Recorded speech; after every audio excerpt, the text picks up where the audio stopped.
In a world where street gutters rival open-air plumbing, rats reign supreme, and leeches queue like eager baristas, life under King Henry VIII's roof was a daily audition for misery. You will witness more grime than a haunted house tour, and more bodily horrors than a modern-day hospital gown mishap. Brace yourself for a feast of fungal pies, river-sized toilets, and armor that doubles as a medieval straitjacket. Before you get comfortable, take a moment to like the video and subscribe, but only if you genuinely enjoy watching me wallow in historical misery. Now grab your favorite cozy blanket, because tonight we're diving into Tudor hell, one rancid bite at a time. And trust me, you won't want to miss the armor-chafing fun that kicks off our first segment.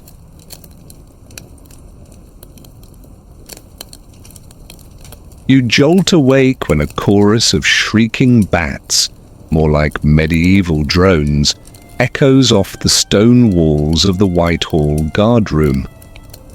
Your plate armor greets you like an uninvited ex, clanking so loud you'd think you dropped your phone on hardwood. Beneath you, the straw pallet feels like a soggy yoga mat left at a CrossFit gym for a month. A ragged rat scuttles across your face, its beady eyes reflecting the dim torchlight as it decides whether you might be lunch. You swallow a mouthful of lukewarm ale that tastes like someone filtered last week's sewer through a sock. The moldy meat pie on your wooden platter could have doubled as a fungus farm for students of biology.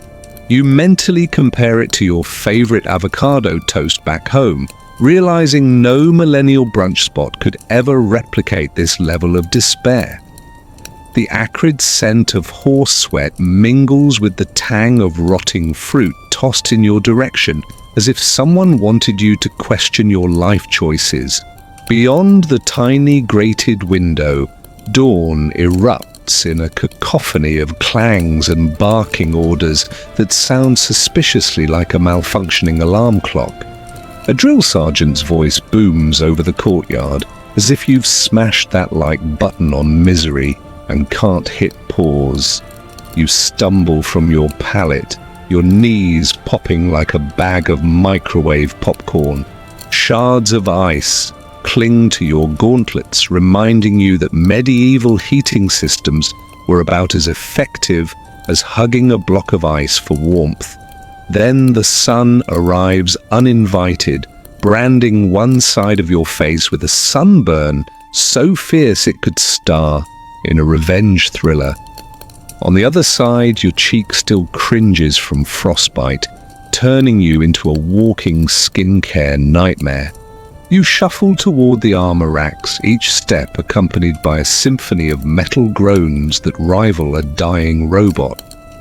Your breastplate greets you with the enthusiasm of a disgruntled DMV clerk. You polish it with sand, praying that modern memory foam could someday replace medieval chainmail. With a flourish that feels more like flailing, you buff away centuries of grime until you can almost see your own eyebrow raise in the reflection. The helmet, however, remains stubbornly dull, like a Kardashian without a filter. You haul it onto your head, and the fit resembles a toddler's struggle to wear dad's oversized baseball cap. Inside, the stench of stale sweat and old leather wraps around your skull like clingy shoppers in a Black Friday stampede. You choke down another bite of stale bread that crunches like it's auditioning for a horror movie soundtrack. The only thing missing is a laugh track as you realize you'd pay actual gold coins for a simple Pop-Tart and a latte. Orders come down to stand guard at the palace gates, a duty that promises endless monotony with a side of imminent doom. You trudge outside, goosebumps erupting on the sunburned side of your body like an over-enthusiastic Snapchat filter. A line of your fellow guards stands motionless, resembling malfunctioning statues rather than human beings. One guard fumbles his halberd, and nearly decapitates the stone lion at the gate, earning a death glare that could freeze hell over. Meanwhile, you shift from foot to foot, desperate for even a moment of relief that never arrives. Clouds roll in, threatening a medieval sprinkler system that would drench you in rain and regrets. Every so often, a noble's carriage rattles by, and you momentarily fantasize about sitting in first class on a canal boat ride. Instead, you endure the squeal of leather straps as you adjust your cuirass for the 100th time. Your stomach grumbles so loudly it registers on the royal radar as a disturbance in the kingdom.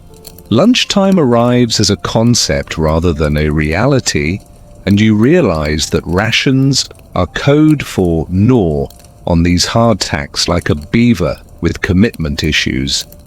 You break a piece off only to have your tooth file the bread down to jagged shards that slice your gums. The local pigeon population swoops in for the leftovers as if they're working for the gourmet food channel. You swat at them with the back of your gauntlet, feeling like a toddler chasing fake butterflies in a theme park. Without warning, your sergeant yells, "Eyes front," in a voice sharper than a desire to delete all your social media apps. You freeze like a deer in headlights, except the headlights are medieval torches, and the deer has a side of existential dread. Hours blur together into a monotone meditation on the meaning of suffering. By the time your shift ends, you're convinced you could develop a cult following teaching surviving Henry VIII's smelly guard life seminars. You stumble back to the guardroom, armor clanking, rats now filing formal complaints about noise levels. All you can think is that if 21st century YouTube offered a membership tier for this, you'd unsubscribe immediately. As you collapse onto the scratchy straw, you wonder if tomorrow brings leeches, another royal tirade, or both in glorious symphony.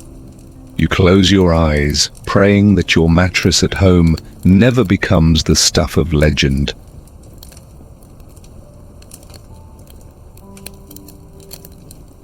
You stumble into the courtyard, bleary-eyed, the morning sun already roasting your exposed shoulder like a rotisserie chicken. Your fellow guards march in formation, the collective squeak of leather boots like a budget horror soundtrack. That squeak follows you into the makeshift latrine, a stinky trench behind the stables that smells like a combination of gym socks and expired cheese. You position yourself over the edge, trying not to imagine the rats below plotting your demise. A sudden gust wafts the foul aroma of fresh manure and old urine into your face, greeting you like an unwelcome Snapchat filter. You finish quickly, eager to escape, but the sergeant orders you to scrub the latrine walls instead. Armed with a twig-like brush and a bucket of water that looks like swamp soup, you scrape centuries of biofilm from the stone. Each stroke sends a fresh wave of nausea through your gut, as if your stomach is renegotiating its contract with reality. You almost wish you could petition for a job change to Royal Falconer until you remember the birds suck your fingers dry. Shivering from sweat and disgust, you toss the brush aside and march to the armory for shield drills. There, you face a line of battered shields, each bearing the dented visage of a lion that looks more like a drunk bartender. The armorer barks at you to test your grip, so you heft the shield and realize your forearm feels like it's auditioning for a medieval wrist sprain. A guard beside you laughs and you contemplate hitting him with the shield, but decide you'd rather not negotiate another royal tribunal. You pivot, narrowly avoiding a collision with Sir Geoffrey's oversized helmet, which clatters to the ground like a dropped Wi-Fi router. Sweat trickles beneath your helmet, collecting around your brow like an amateur's first attempt at a DIY water feature. Drill commands ring out, and you thrust your shield forward with the precision of a toddler launching Play-Doh, earning a scolding that could shatter glass.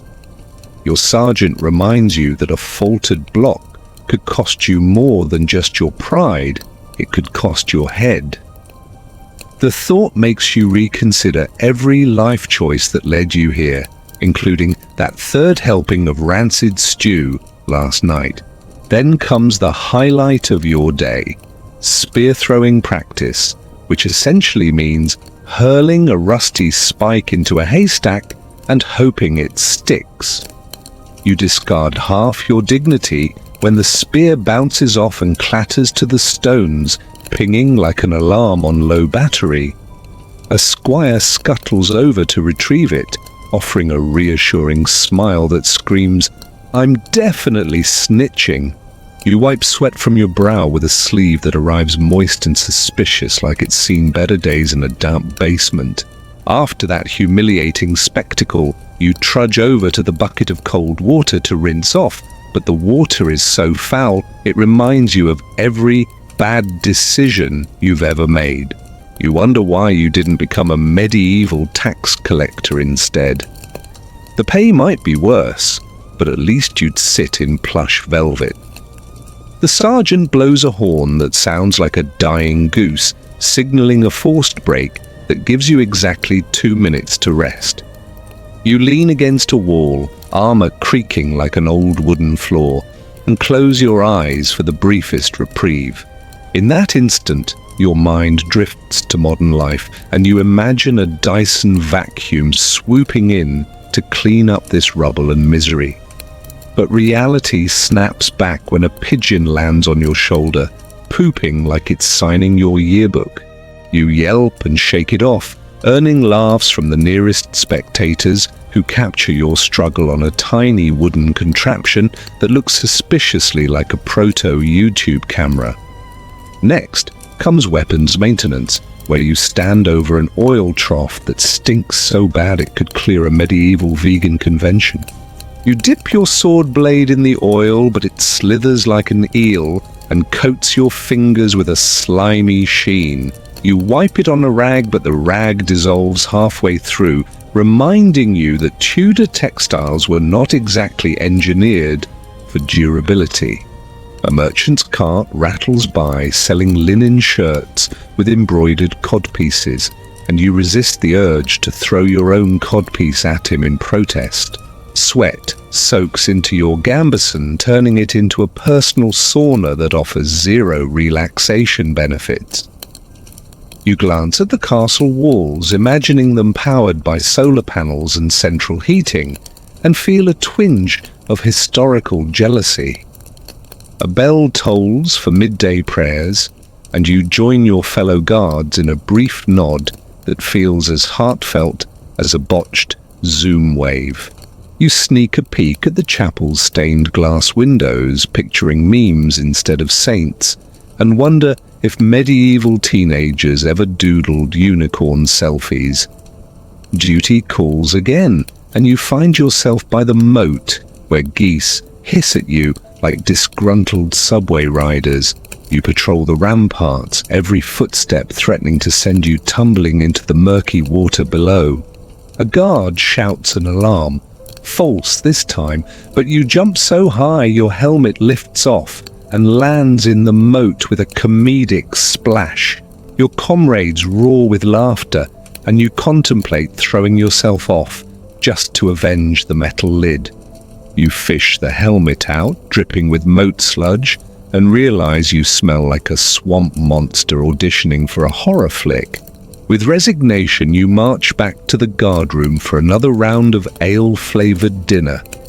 And as you collapse again onto that infuriatingly itchy straw, you think to yourself that modern memory foam may never truly be appreciated.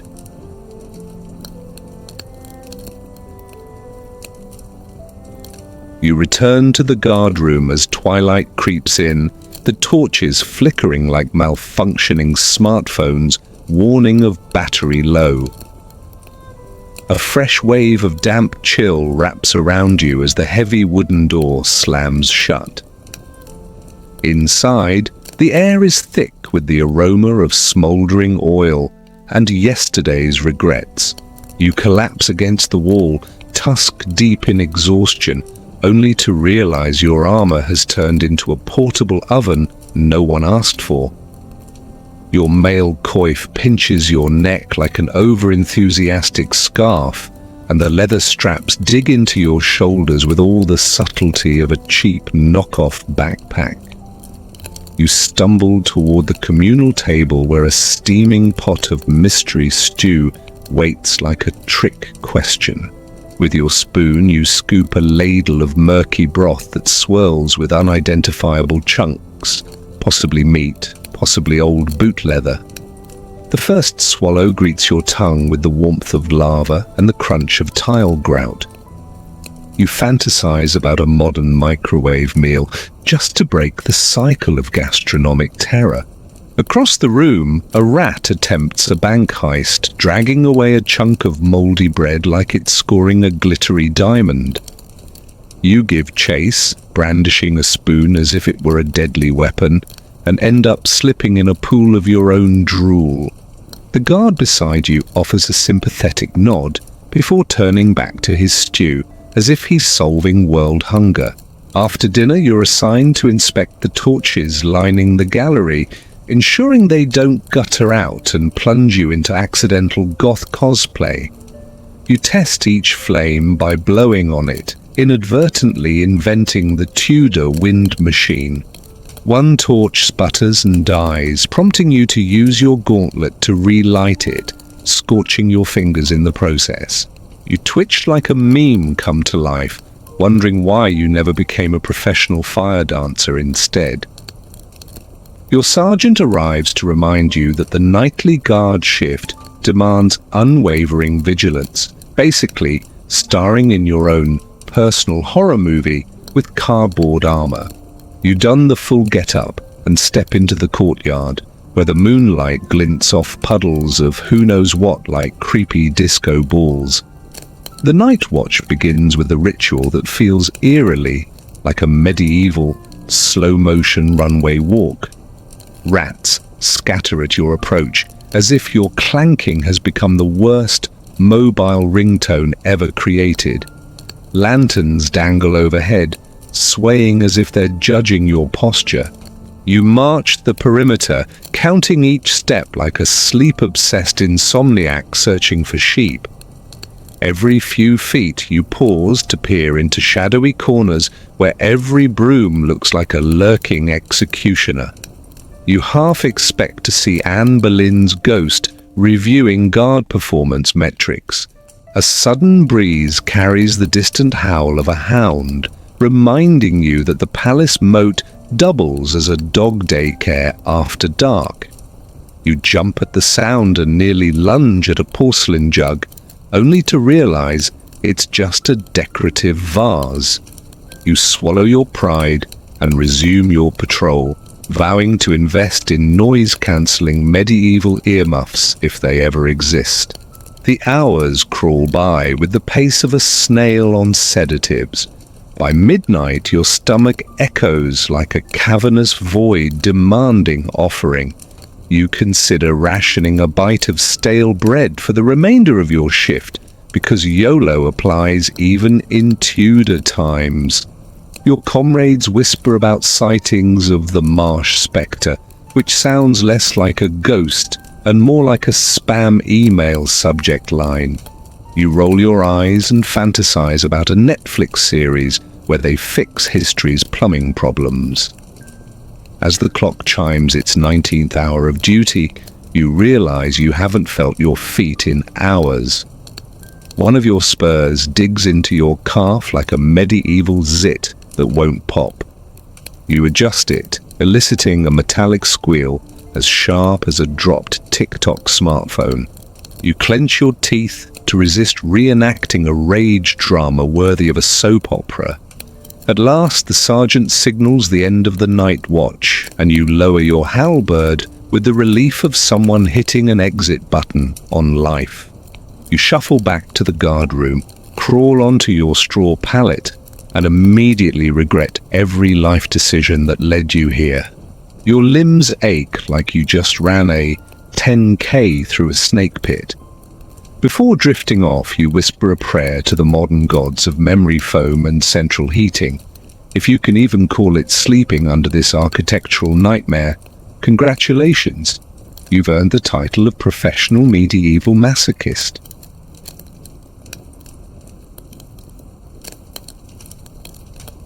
You stagger back into the guardroom as the midday heat peaks, your metal armor radiating an oven-like intensity against your skin.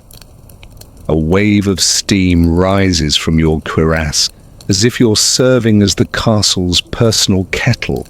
Your colleagues slump into wooden benches, breathing so heavily it sounds like a herd of asthmatic sheep. You collapse into a chair, the wood groaning under the weight of your despair.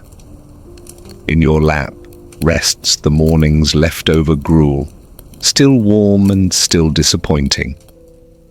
You scoop a spoonful and nearly spit it out when a rogue hare floats past like an unwanted noodle.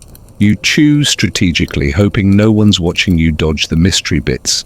Across the room, a rat lounges on the edge of a barrel, judging your chewing technique. You remember that you trained as a millennial vegan once in another life, and this is a serious downgrade. You swallow the gruel and wash it down with more lukewarm ale that tastes like a stagnant pond. Orders crack through the door. Musket drills at once. You push off the bench, knocking over your tankard in the process. The liquid seeps into your leggings, proving once again that medieval gear doubled as a water filter.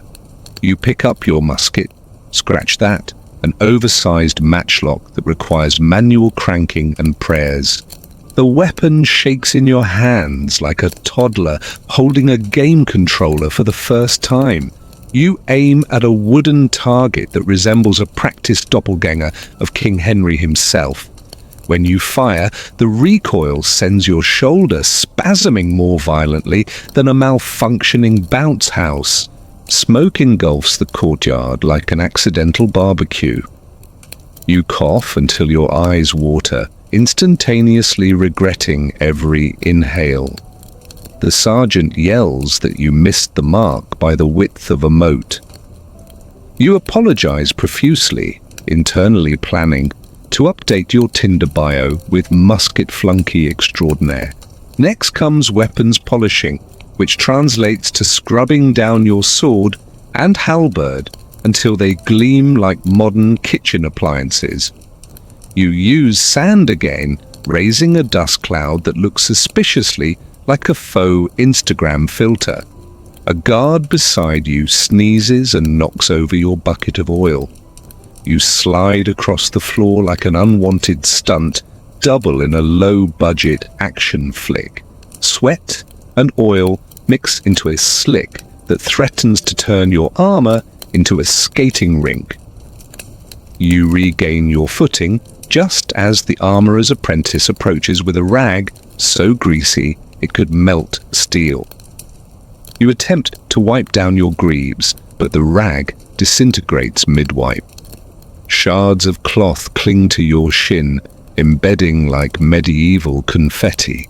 You wonder if Roman sandals were really that much better. The sergeant bellows for a midday inspection. You line up alongside your fellow guards, each of you standing as motionless as museum mannequins.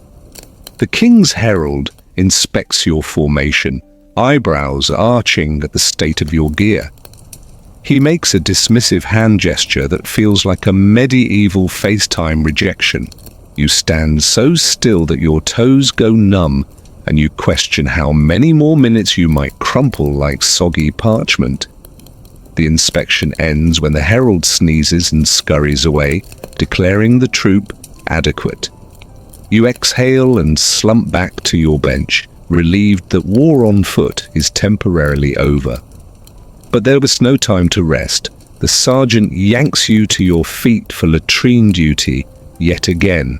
You march back behind the stables, bracing yourself for another round of scrub and squalor. The brush in your hand rattles like a ghostly toothbrush. Each sweep of the bristles scrapes ancient scum from the walls, sending shudders of disgust through every fiber of your being. Your stomach churns as you recall that this latrine was once a burial site for forgotten hoof prints. You wonder why you ever thought jousting looked more dignified. After you finish, you toss the brush aside and wash your hands in a bucket of questionable water. You glance at a small puddle on the ground and think, at least it's not raining urine. With your final chore complete, you limp off to collapse on your pallet, hoping the next sunrise brings something more exciting than another episode of Survive Henry's Hygiene.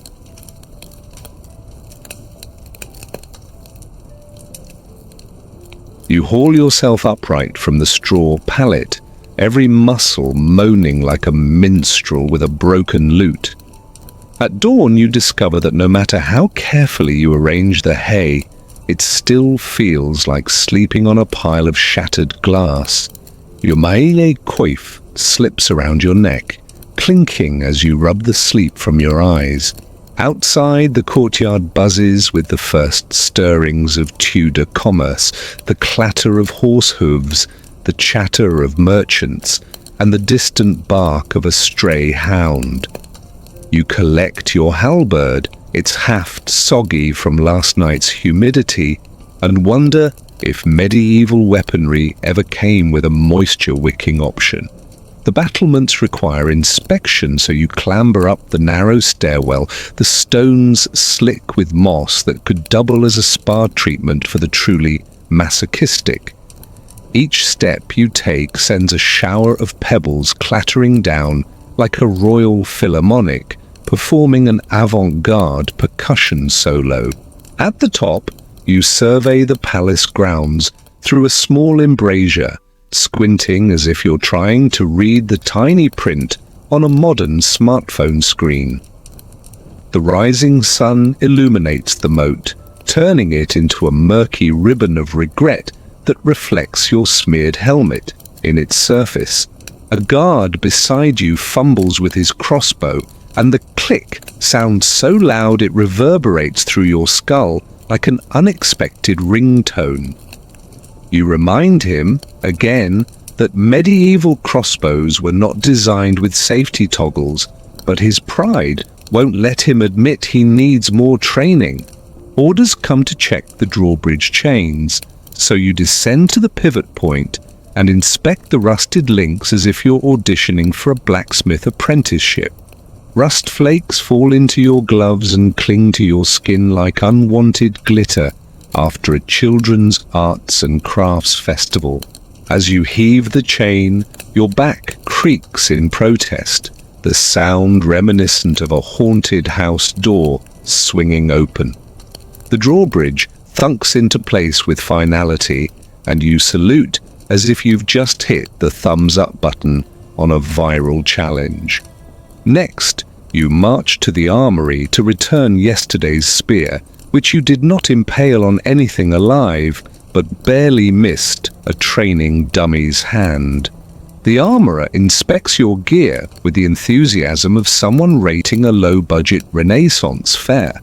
He hands you another spear and tells you to aim for the bullseye, a target carved into a tree trunk that's seen more abuse than a medieval stress ball. You draw a deep breath and launch the spear, praying to whatever Tudor deities oversee poor aim. It sticks in the wood like a crooked flagpole, leaving your elation tinged with embarrassment. Taking a break, you join a small circle of guards gossiping about the latest court scandal.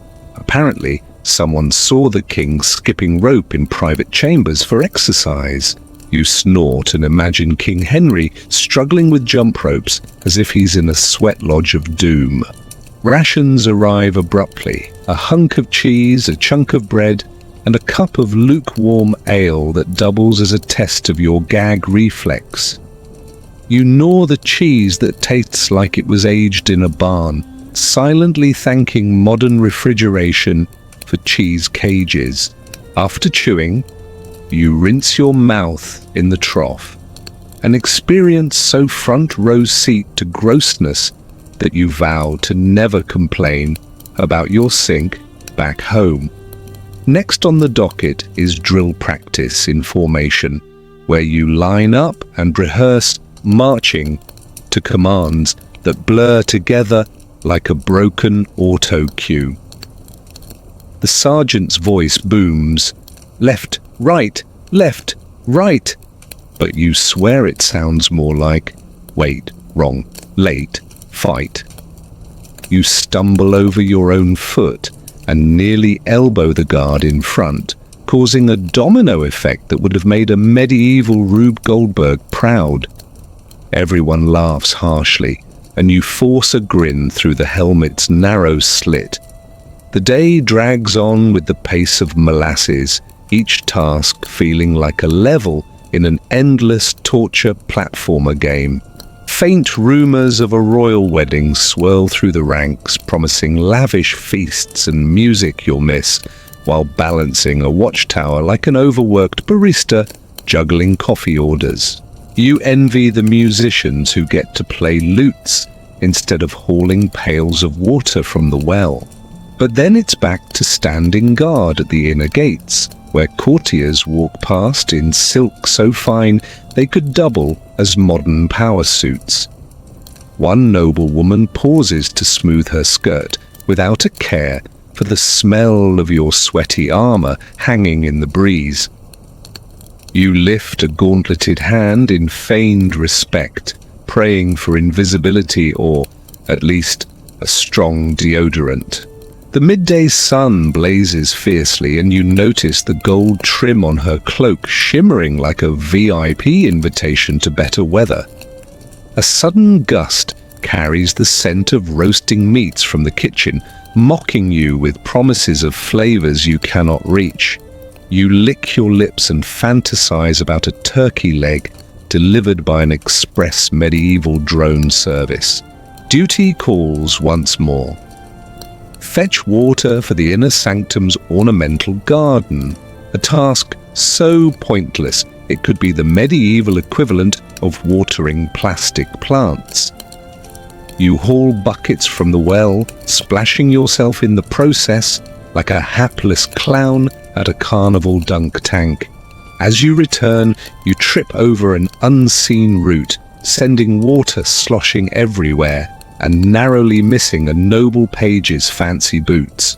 He stares at you with the disdain of someone who only eats artisanal bread. You mutter an apology that echoes off the stone walls like a very sorry echo. Finally, it's time to call it a day, and you march back to the guardroom, each step whispering freedom like a sweet lullaby. Collapsing onto your pallet once again, you punch the air like someone who just won a slow-motion raffle. You close your eyes, determined to dream of central heating and memory foam once more.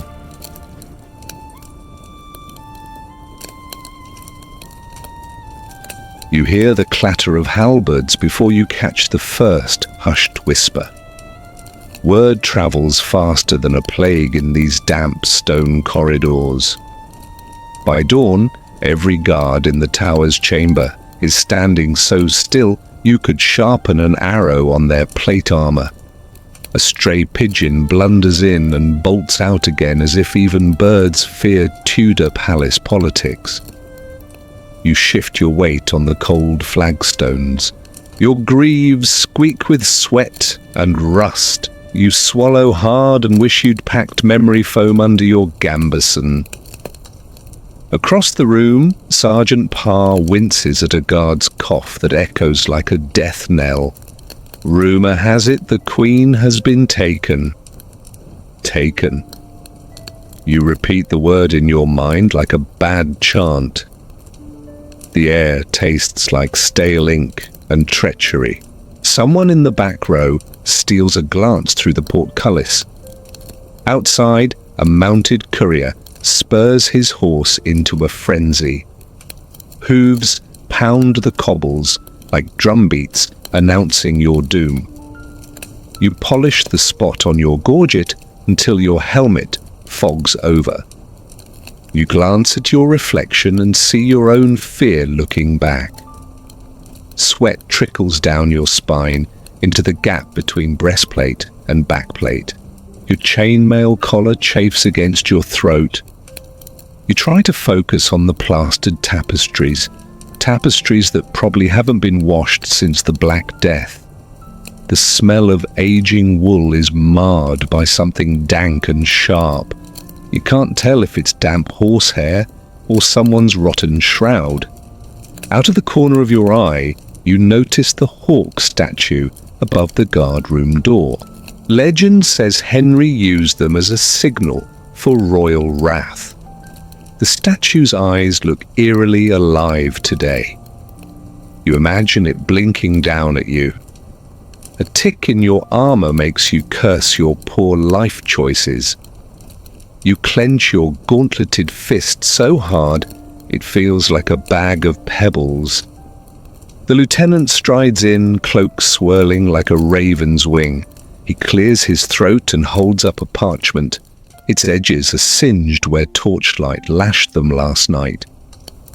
You swallow again as he reads the king's decree. Anne Boleyn stands accused of witchcraft, incest, and high treason. Witchcraft and incest in the same breath. Your jaw drops inside your helmet. The parchment crackles with finality. The lieutenant looks at you and says, "You'll escort her at first light." Her, the Queen. You feel like you just volunteered for a one-way trip to Siberia. All you wanted was a quiet career in pest control for corpses. Now you've signed up to be part of history's most dramatic viral post. The lieutenant snaps, "Sharpen your halberd, guard." You grip your polearm so hard your fingers go numb. You force yourself to nod. On June 2nd, 1536, the cruel wheels of Tudor justice begin to turn, and there you are, standing in the middle of it all.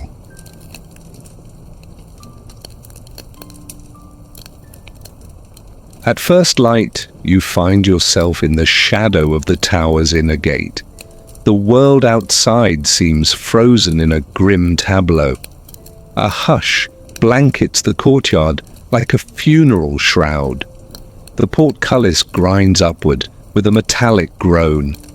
You step forward, halberd in hand, and feel the weight of history pressing down on your shoulders.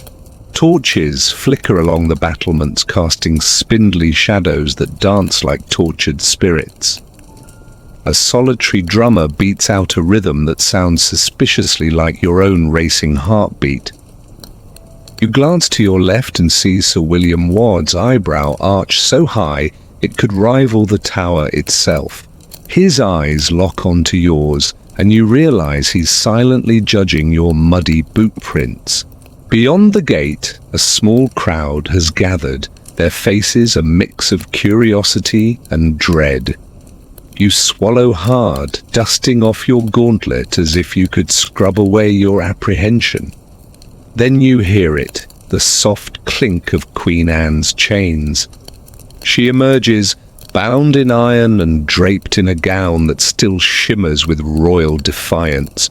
Her cheeks are pale as parchment, but her chin is held high. A bead of sweat trickles down your brow despite the morning chill. You clear your throat, reminding yourself to keep that professional guard's composure. The Queen's footsteps echo through the courtyard, like a death march in slow motion. You fall into formation around her, your comrade's armor clicking in unison. A child in the crowd offers a half-eaten apple to his mother, who pulls him back with a flick to the ear. You wonder if that kid even realizes he's witnessing what will become the most famous royal execution in Tudor history.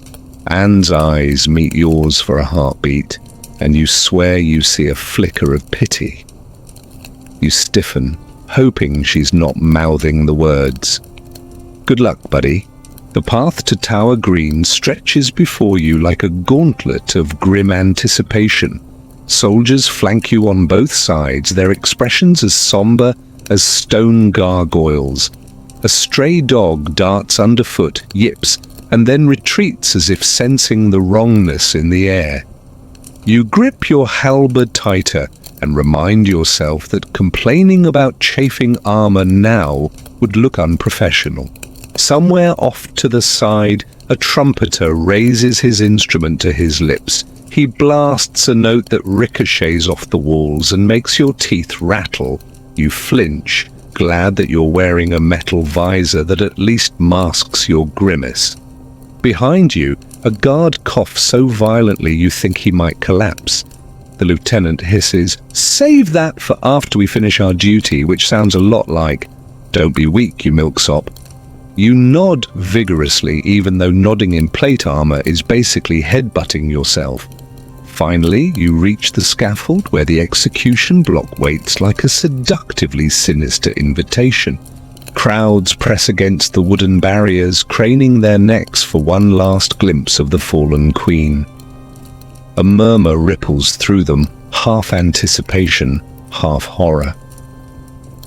You look at Anne's face and her lips are moving in a silent prayer. You can almost hear the rustle of her silk skirts in the stillness. You clear your throat again, wondering if throat lozenges existed in 1536. Sir William Kingston steps forward to deliver the death warrant in a voice that would freeze boiling water. You imagine that chilling narrative being live-tweeted by opportunistic scribes. Kingston finishes, and a single flintlock volley snaps through the air. The tension is so thick you could slice it for dinner. Then the executioner appears, hooded like a medieval ninja, his axe glinting wickedly. You shift your weight, the cobblestones scratching your soles like rat claws. And just like that, the pageant of Tudor terror plays out before you, curt, deadly, and as Instagram-worthy as a plague selfie.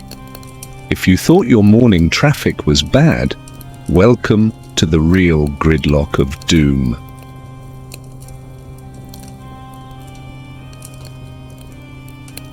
You stand frozen as the executioner raises his axe, the sun gleaming off the blade like a spotlight on a horror stage. A hush falls so deep it makes your own pulse sound like a marching band. Your armor feels heavier than ever, as if it's absorbing your dread and doubling its weight.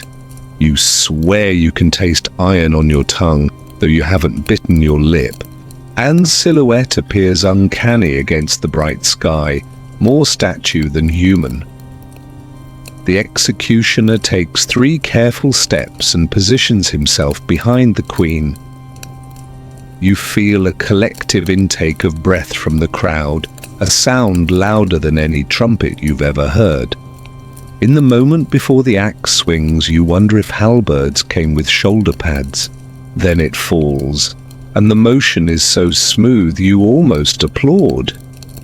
There is no gut-wrenching spray of gore. Tudor executioners preferred clean cuts so they could get on with brunch. The queen's head tumbles with a soft thud that echoes off the tower walls. Your stomach does an involuntary flip, and you fight the urge to hurl last night's moldy porridge. You glance at Sir William Kingston's impassive face and suspect he ate breakfast already. The crowd shifts, some cheering, some recoiling like they've seen a plague victim. A street vendor hawks meat pies nearby as if nothing special just happened. You wipe sweat and blood from your visor. Both belong to the queen, but you're not picky. The executioner wraps the head in a coarse cloth and hands it to Sir William, who tucks it under his arm like a picnic sandwich. You march back through the crowd, head high, but knees quivering. Someone yells, "God save the king!" and the refrain spreads faster than gossip. You catch a glimpse of Henry's standard flying atop the battlements, bright as a newborn's grin. Behind the scenes, Thomas Cromwell is probably already plotting his next power move. You can almost smell the ink on his letters ordering arrests for anyone who dares speak of witchcraft again. You imagine a future where you look back on this moment and wonder why you didn't become a monk. But if you'd been a monk, you wouldn't have had half the wardrobe, nor the existential dread. Back inside the guardhouse, a servant presents you a tankard of ale that tastes like regret. You raise it to your lips in a solemn toast to survival. The lieutenant claps you on the back so hard you feel the echo in your shoulder blades. He says, "Not a bad day's work for a royal henchman." You nod with the sincerity of a cat at a dog show. Word of the execution ricochets through London faster than a rumour of free bread.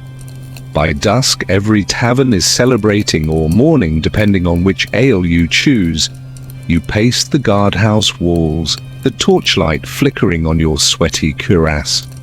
Night watches feel like an eternity as you recall every detail, the hack of the blade, the thud of the head, the hush of the crowd. Somewhere in the distance, a lute player discards his melody for a dirge. You ignore him, focusing instead on scrubbing dried blood from your armor with sand. The sensation is like exfoliating with gravel, but at least it's a distraction. You reflect on the rumor that Henry will marry Jane Seymour next week. Talk about job security. It's a reminder that in this Game of Thrones, your allegiance is as disposable as yesterday's news. You slump onto your straw pallet, wanting nothing more than memory foam and a scented candle.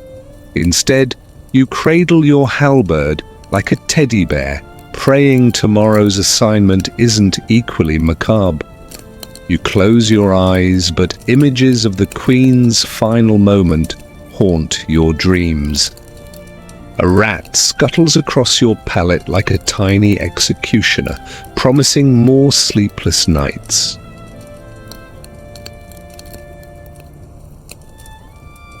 You wake before dawn, the tower's bells tolling like a sinister alarm clock you never asked for. Your armor is stiff from yesterday's blood and sweat, so you stifle a groan that rattles your chainmail collar. A servant slides a tray of lukewarm gruel under your door, and you wonder if Tudor breakfast invented torment. You choke down the porridge with more zeal than the local plague victims. Outside, a hush has settled over the courtyard, broken only by the distant scraping of a broom. When you step outside, the cold air hits your face and makes your helmet feel like a sauna. You rub your eyes and look toward the royal apartments, imagining Henry's face twisted in glee or regret, hard to tell which. A scribe in a faded red robe awaits you with quill in hand, parchment ready to record your every word. He asks you to recount the events of June the 2nd in brutal detail, as if he's auditioning for a true crime podcast centuries early. You clear your throat and launch into a detailed play-by-play, the crack of the axe, the hush of the crowd, the head's thud that echoed through history. The scribe's eyes widen so wide you half expect him to faint. You mention the way the cobblestones soaked up the Queen's blood like a sponge on fast forward.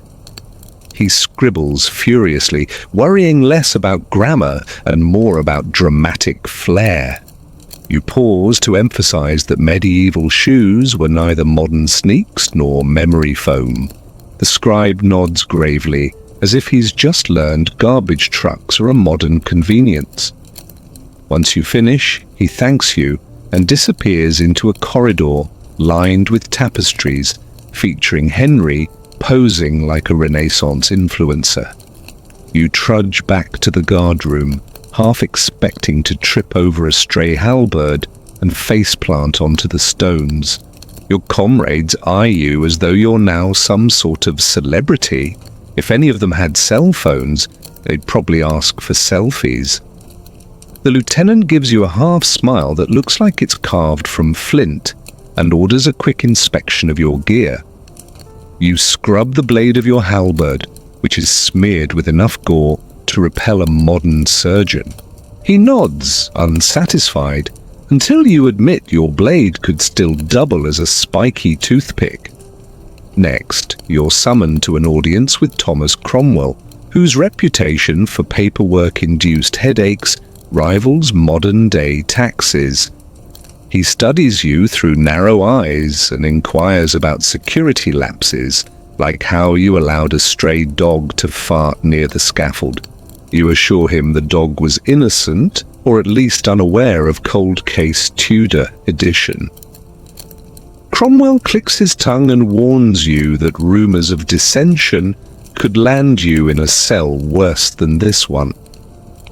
You swallow the lump in your throat and promise loyalty so fervently it might pass for a cult initiation. On your way out, you overhear courtiers whispering about Jane Seymour's potential promotion to the top spot on Henry's speed date list. You shake your head and wonder if finding true love in 6 months qualifies as ghosting. Back at your pallet, you assess the damage, bruised ribs, courtesy of yesterday's hustle, and a swelling pride you can't quite explain. You flex your gauntlet and realize you're more banged up than a bargain bin suit of armor. A rat scurries by with a piece of moldy bread twice its size, and you envy its appetite for disregard. You catch your reflection in a bucket of murky water, your face smudged with grime, your eyes haunted by royal caprice. You realize the line between guard and victim is thinner than the blade that ended Anne's life. That thought sticks in your mind like a splinter, impossible to shake. A distant choir practicing in the chapel sends shivers down your spine. Those angels sound more judgmental than Henry ever was. You glance at the door, half expecting it to fling open and summon you to another grim duty. Instead, silence greets you, broken only by your own ragged breathing and stomach rumbling like cannon fire. You wonder if anyone in Tudor England ever ate avocado toast, or if that would have been considered witchcraft. You slump against the wall and sigh, knowing tomorrow will bring another surreal day in the monarchy's playground.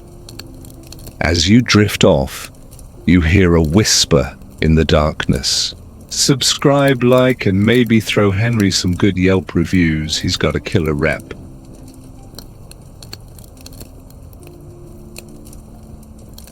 As dusk settles on the tower's ramparts, the courtyard transforms into a squalid art installation of stale rainwater, tipping troughs, and the coppery stench of dried blood. You pick your way through stains that look like abstract expressionist paintings, if your idea of art is medieval hygiene. Your armor hangs off your frame like a bad renter costume, rattling with every step. A stray rat skitters across the flagstones, dragging a scrap of Anne's discarded sleeve like it's the crown's grandest prize. You elbow a fellow guard as he tries to pocket a shard of the execution block for posterity. You both glower at each other in a moment of shared regret, wistfully remembering waistcoats and comfortable footwear. The lieutenant calls you to attention and orders a final roll call for the day's grim performance. You align in formation again, feet pinky-toe close on the chalk line drawn by some poor sap with a shaky hand. The scribe is back, parchment in hand, expecting more graphic details for what he calls post-performance content. You oblige, narrating the Queen's final blink, the silhouette of her hair drifting down like a loose curtain. His quill scratches across the parchment so loudly it competes with your heartbeat. Around you, the sentries shift like bored gladiators awaiting the next match. You wipe sweat from your brow and wonder if medieval deodorant would have counted as alchemy. Then you're free for the night watch, which in reality means pacing a stretch of wall that feels longer than a queue for the latest miracle supplement. You grip your halberd, its handle slick with sweat and grime, like a toddler's forgotten toy. The moon peeks through cloud cover, casting ghostly beams that make your shadow look like a giant silhouette. You imagine it sneaking up on you and clubbing you into next week's headlines. Somewhere below, torchlight flickers, revealing patches of moss that thrive on royal neglect. A soft whimper from the oubliette makes you thank the heavens that you're not the one collecting that kind of rent. Up here, the only things falling are your morale and the occasional rotting leaf. You muster the courage to hum a tune, but it comes out as something between a dirge and a drunk's lullaby. Your comrades give you sidelong glances as if mentally adding you to their risk assessment charts. At midnight, the lieutenant summons you for inspection of your harness and helmet alignment. He uses a torch to inspect your visor's edge for dents, like a jeweler examining a flawed gemstone. You stand perfectly still, holding your breath until he nods and moves on, leaving you petrified of every little dent on your faceplate. The world is silent except for the occasional drip of water falling from the battlements. You lean against the cold wall, relieved that your turn in the execution entourage is over until tomorrow. You rub your temples, trying to massage out the tension that's traveled through your entire body. A guard lazily polishes a bucket for tomorrow's latrine cleanup, whistling like this is just another Monday. You suppress a gag at the thought of volunteering for that assignment. Instead, you decide to pray, though you're not sure whom to pray to, St. George or the weeping gargoyle above. You close your eyes and whisper, "Please let me wake up as a dog tomorrow."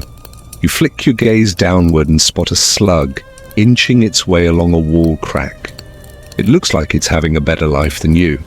You imagine offering it a halberd and asking it to stand guard for a change. The idea seems so absurd that you crack a grin, startling the slug into retreat. For a fleeting moment you feel triumphant, like you just outwitted a lowly mollusk. Then reality presses back in. Your job description didn't include slug whispering. You sit on the edge of your straw pallet, arms crossed over your chest plate, reflecting on how medieval guard life beats any modern nightmare. Your stomach growls, reminding you that even rats have more reliable meal plans. You rise and fetch your helmet from its hook, dusting off cobwebs like unwelcome party confetti. Mounting the wall again, you plant your feet firmly and hold your halberd like a trophy no one asked for. You stare out over the Thames's dark waters, etched by torch reflections that jitter like nervous fireflies. You inhale the night air, tasting a hint of smoke, sweat, and eternal regret. You exhale and mutter, "If this were a Netflix series, I'd binge it for the grime alone."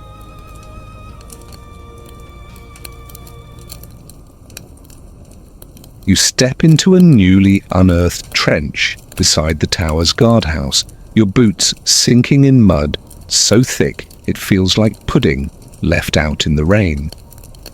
Your torch flickers against damp stone walls veined with centuries-old soot. A foul stench wafts up, a blend of rotting straw, stagnant water, and yes, human remains seasoned with medieval negligence. You lean down and brush away a layer of earth, revealing the glint of a discarded arrowhead, its iron corroded but still sharp enough to ruin someone's nightly day. You hold it up gingerly, half expecting it to crumple in your hand like cheap aluminum foil. The archaeologist beside you murmurs about arrowheads being the medieval equivalent of tweets, fast, deadly, and sometimes over the top. You imagine a desperate soldier live-blogging the siege while swinging his longbow. As you edge forward, your foot nudges something that clinks like dropped cutlery. You crouch to inspect a shattered livery badge, the red and gold pigment faded but still visible, more like boiled beets smeared on lead than regal colors. You run your gloved finger against the flakes and wince as they crumble like stale potato chips.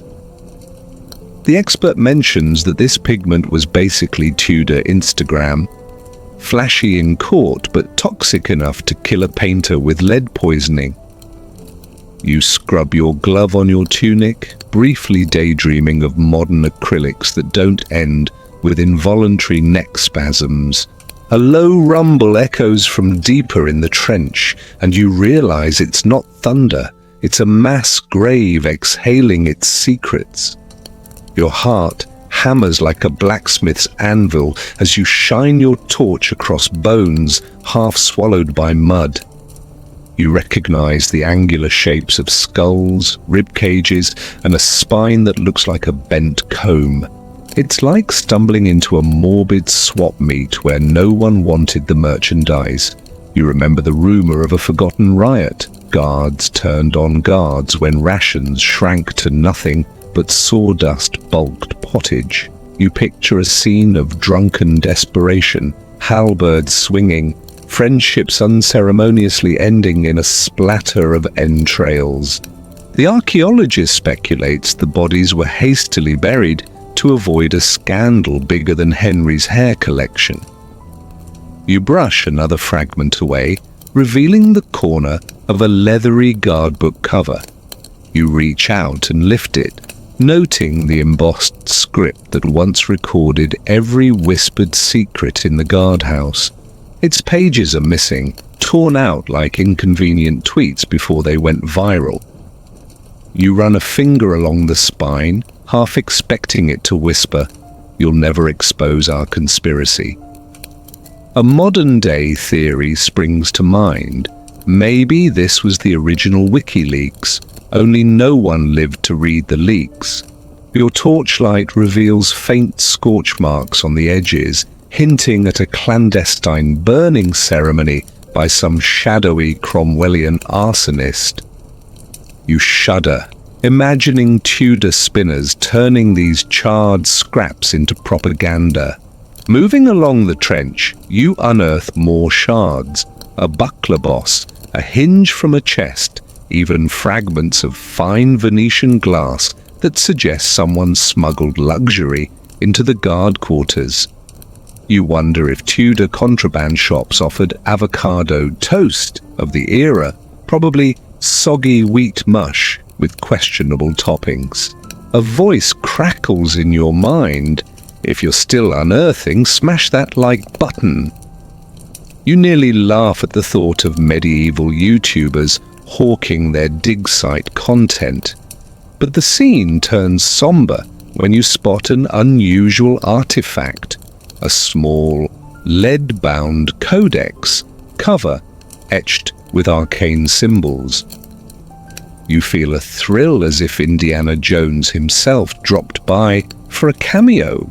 Could this be the fabled secret codex listing every court conspiracy from "I suspect my wife of witchcraft" to plot to replace the king with a ferret?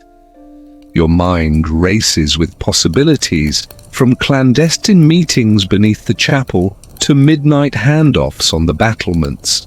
You carefully wrap the codex in linen and tuck it into a canvas bag. This is the kind of discovery that gets you into dinner conversation for centuries. As you climb out of the trench, your boots spatter mud up the back of your gambeson like failed street art. You pause to admire the panorama, torchlight dancing on half-exposed skeletons, the tower looming like a medieval skyscraper. The archaeologists pack up, promising to return with brushes, screens and more gear, preferably something more advanced than a spoon and a goat's hairbrush. You wipe sweat and grime from your visor, already craving a modern spa day, and a piping hot cup of coffee. You imagine plugging this site into Google Earth and watching the layers accumulate like a time-lapse of horror. But for now, you carry the codex back to the surface, eager to see if the secrets inside will topple reputations faster than a YouTube scandal. As you brush off your gloves, you quip, "Who knew medieval gatekeeping included literal coded gatekeepers?" And frankly, you wouldn't trade this grim excavation for a lifetime supply of scented candles.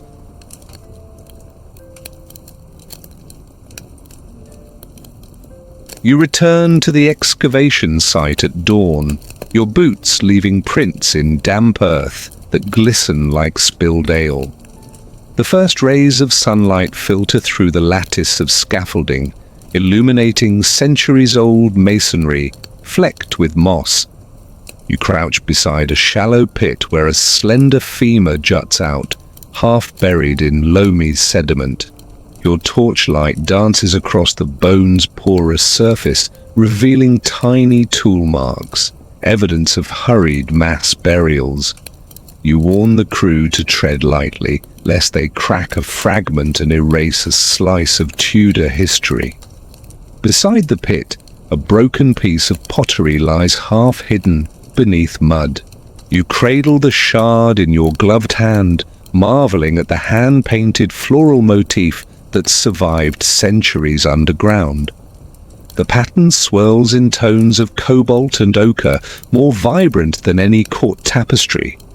The on-site historian leans over and remarks that such ceramics were likely imported from the Low Countries, status symbols before imported guacamole ever existed. You smirk at the thought of Tudor elites lining their kitchens with mismatched plates.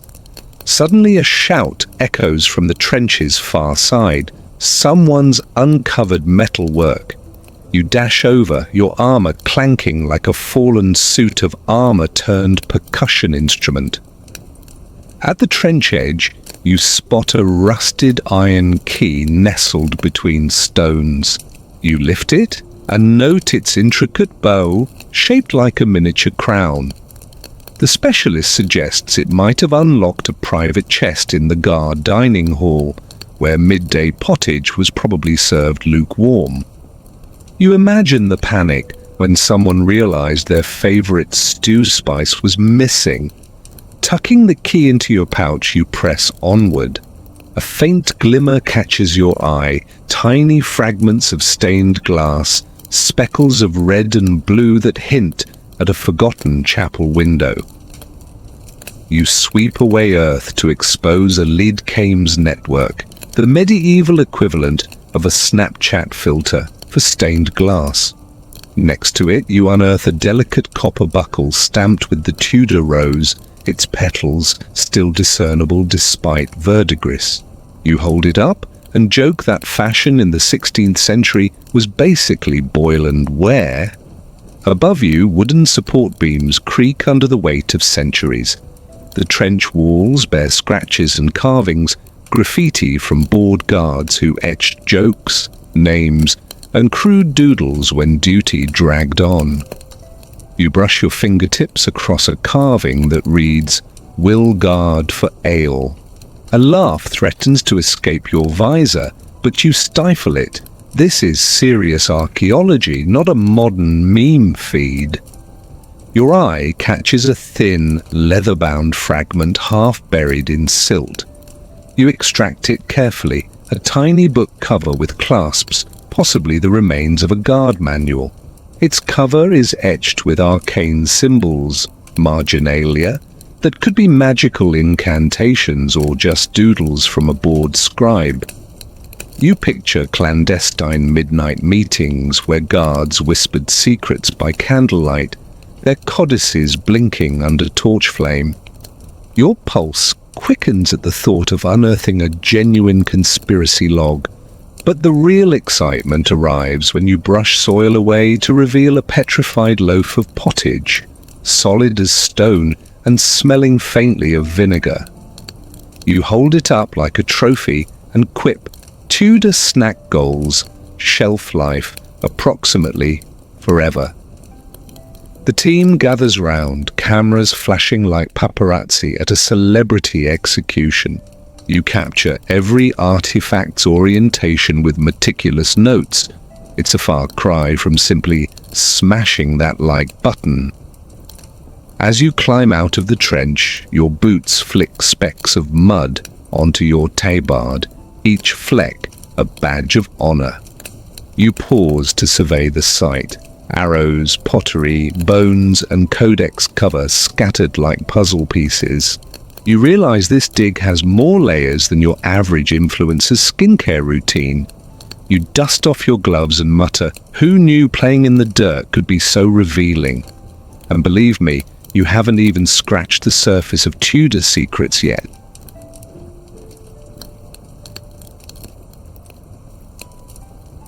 You clamber down a wooden ladder into the excavation pit, each rung groaning under your weight like a disgruntled bard.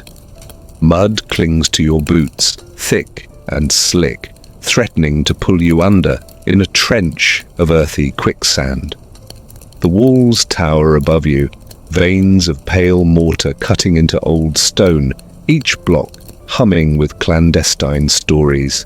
You wipe grit from your brow, wincing as centuries-old dust scratches at your vision. Something glints near an exposed root, so you kneel and sweep away soil to reveal a rusted buckle embossed with a fleur-de-lis. It's an unexpected find, perhaps a gift from a French envoy or a treasure smuggled into the guard quarters. You pocket the buckle and edge onward, mindful of half-buried bones around every corner. Beneath a tangle of roots and pottery shards, you spot the handle of a dagger, its ivory grip carved with twisting vines. You lift it, marveling at the craftsmanship that survived centuries below ground. Above you, a sliver of sky leaks light into the trench, illuminating motes that drift like silent witnesses. The damp air carries echoes of distant hammers and whispered prayers, as if the stones themselves are speaking. You crouch beside a shallow channel carved by medieval masons, still trickling with tainted water. The liquid tastes of rust and mildew, and you fight the urge to spit it out. Nearby, a group of skeletons lie in a tight cluster, their limbs tangled as though they died in a desperate embrace. A historian speculates these were plague victims hastily buried to avoid a scandal larger than the king's hair collection. One skull bears a dented iron sallet, its visor missing and cheek plates pitted with age. You step back, the visage more haunting than any battlefield. Shaking off the chill, you examine a collection of clay pipes scattered nearby, their stems chewed by vermin. They smell faintly of foreign tobacco, an indulgence most guards couldn't afford. You imagine soldiers passing the pipes around like a forbidden chalice. Shifting your weight, you discover a string of glass beads tangled in roots, likely part of a rosary or a guard's talisman. Each bead is dulled by time, but when you polish one under torchlight, it gleams with hidden color. You picture a guard clutching those beads as he murmured prayers for deliverance. Further on, your elbow nudges a half-buried jug, muddy water sloshing inside. You sniff it, vinegary and sour, and swallow, determined not to appear squeamish.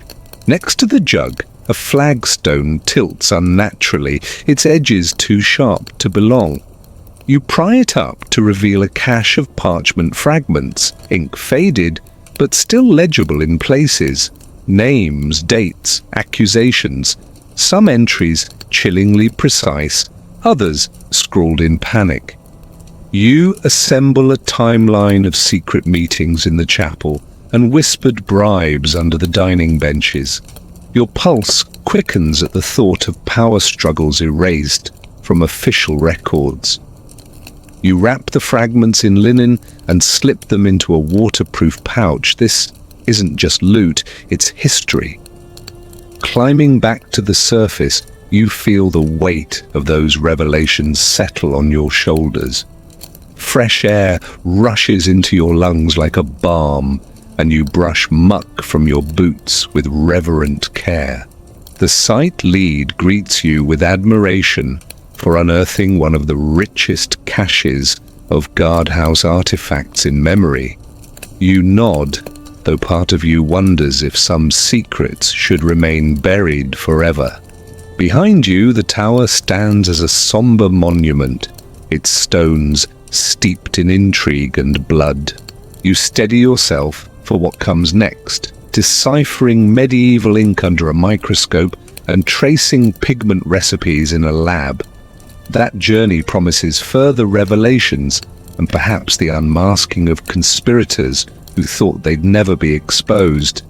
You flex your gloves and prepare to head back down with fine brushes and screening sieves. Even so, you feel a tingle of apprehension, as if each artifact carries its own eerie curse. You rub your palms together and mutter, "If only archaeology paid hazard bonuses." Then you step forward again, ready to unearth more layers that time tried to conceal. It's official. Digging into the past is more thrilling than any modern thrill ride, and infinitely more perilous.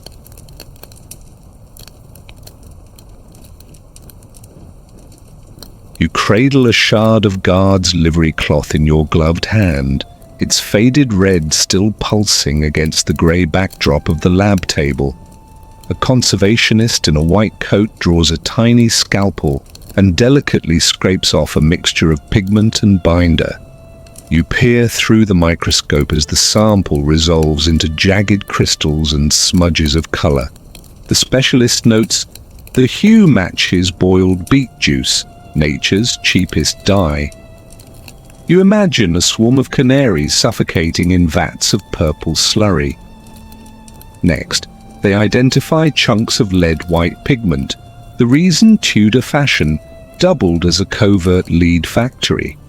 You wince at the thought of your ancestors strolling into court exhibitions with internal lead buffet plates. The researcher offers you a cotton swab dipped in distilled water, urging you to clean the surface of the fragment. You lean in and inhale the sterile scent, wishing modern hand sanitizers existed in the 16th century. As the swab moves across the linen, you note tiny fissures where the dye has flaked away. It's as though time itself is peeling back layers of forgotten ceremonies and sudden executions. You recall how guards once wore these surcoats like medieval brand ambassadors. The expert speculates that the vibrant colors serve not only as livery, but as a warning. Cross us and your life will be as washed out as this fabric. You nod, picturing Henry's men strutting in beat-powered capes, leading you to question the monarch's budget priorities. Moving to the next table, you examine a charcoal rubbing of a leather-bound guardbook cover. The spine bears an embossed emblem vanished from official records, an intertwined rose and half mask. You trace the lines with a finger, marveling at the craftsmanship. The leather still smells faintly of tannins and secrecy. A historian confirms that dozens of these manuals were ordered destroyed by Cromwell himself. You ask why he would eradicate every copy of an instruction manual. The historian leans in conspiratorially and whispers that the books contained more than guard rotations and meal schedules. They catalogued illicit liaisons, seditious whispers, and details about who slept with whom in the privy chambers. You cringe at the thought of Jane Seymour's rumours inked alongside instructions for polishing cuirasses. Why torch the books outright? The scholar suggests that in destroying the codices, Cromwell saved his allies from scandal and himself from retribution. You wince again, picturing a bonfire of dog-eared confessions that must have burned hotter than castle braziers. On the adjacent bench, you find fragments of a similar codex displayed under UV light. The faded ink glows ghostly blue, showing faint script that reads, "Trust no one beyond the drawbridge." You lean in and decipher entries marked Sec Parley and Midnight Vigil, Unspoken Oaths. It's like reading a secret diary of paranoia and power plays. The curator points out margin notes scribbled in haste, names crossed out and replaced with cryptic initials. You feel as if you're holding the skeleton keys to a labyrinth of Tudor diplomacy. With gloved hands, you delicately lift the parchment and transfer it to a pH-neutral folder. You reflect on how these pages could rewrite your understanding of Henry's court. The lab tech warns you about handling lead-laden pigments, offering nitrile gloves thicker than your forearm. You slide them on, feeling like an astronaut gearing up for a toxic spacewalk. Beneath a bright lamp, you inspect a smear of beaten lead residue on a broken wooden frame. The sample is sent for spectrographic analysis to determine exact chemical composition. You pace the lab bench, waiting for results, wondering if your modern lungs can survive another chemical surprise. Then the tech announces a rare find, traces of lapis lazuli imported from Afghanistan. You nearly fall off your stool at the thought of medieval global trade routes delivering premium pigment to a London guard. Suddenly you appreciate that even in the 16th century, fashion had a supply chain more complex than your morning coffee order. You collect samples, label them meticulously, and stash each in zippered containers that will be luxury in 1536. Before you leave, you pause to photograph each artifact under calibrated lighting. You promise yourself to revisit these relics once the full data comes in, because in unraveling pigment recipes and secret codex entries, you have uncovered the hidden clique that operated behind every tapestry. And as you step out of the lab, you realize the true mystery wasn't buried underground. It was woven into the very threads of power.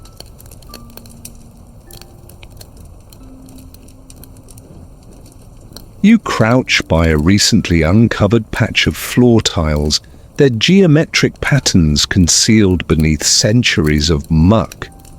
You scrape away the mud with a small trowel, revealing tesserae of slate and marble forced into a mosaic that once dazzled the Privy Council. A fly buzzes around your head, reminding you that even the tiniest survivors relish a feast of decay. You tilt your lantern to shine on the shards of bone, half buried at the mosaic's edge, the broken fragments glinting like shards of fractured porcelain. You press your finger into a fragment.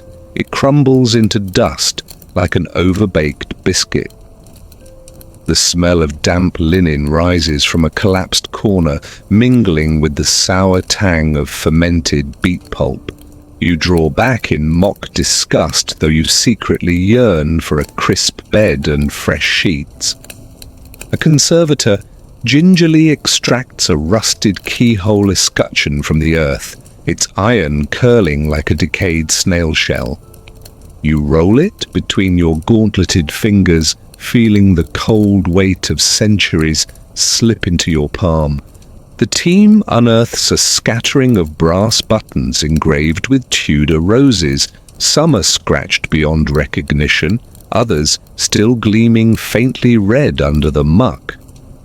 You inspect each one, imagining soldiers on drills losing buttons like breadcrumbs in a trail of monotony.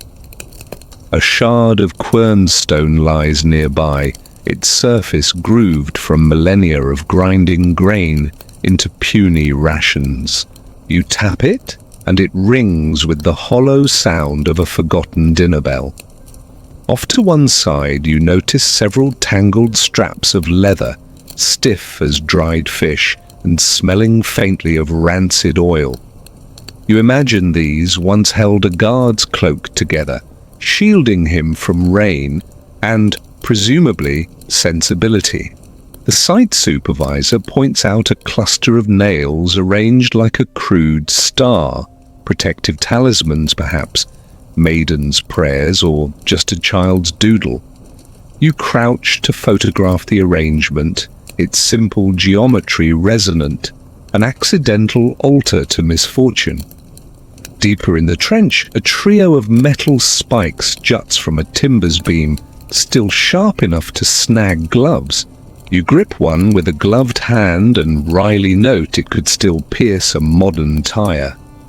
A jar of grain lies toppled, its contents spilled and sprouting tiny shoots, life flourishing atop ancient ruin. You kneel and cup a sprig of green, contemplating that even the bleakest past can give birth to renewal. Nearby, an iron cookpot tag engraved HB8 basks in your lantern's glow, the letters worn but legible. You imagine a smoky kitchen filled with wheezing fires and splatters of animal fat. A stray rodent darts between the diggers, carrying a scrap of fabric as though it's the crown's lodestar. You stifle a laugh, thinking the creature has better taste than most courtiers. The curator scoops up a handful of soil and sifts it through a mesh screen, catching fragments of glass, bone, and that ever-present dirt. You bend down to examine a thin sliver of stained glass, the raspberry hue still vibrant enough to rival modern concert lighting. Behind you, the trench wall curls inward like a great ear, as if the tower itself leans in to eavesdrop. You stand abruptly and brush your gauntlets across your pant legs, smearing brown and red filth. Ahead, you see the glint of polished obsidian set into what appears to be a ceremonial dagger's hilt. You kneel, careful never to scratch the blade's edge, and marvel at its improbably smooth surface.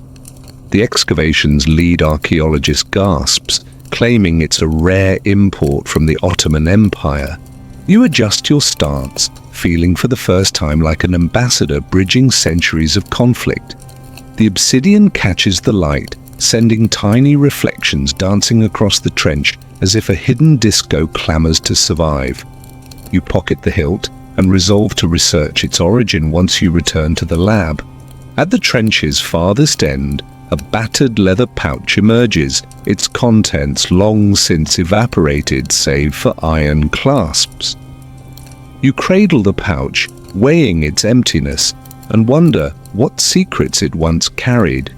You place it gently on a piece of cloth, mindful that countless hands have mishandled it before you.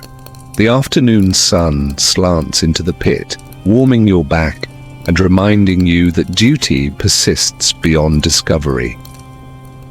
You take a last lingering look at the exposed layers, bones, pottery, glass and iron, intertwined in a tapestry of life and death. You step out of the trench, boots sloshing through water, and glance up at the tower's ancient walls.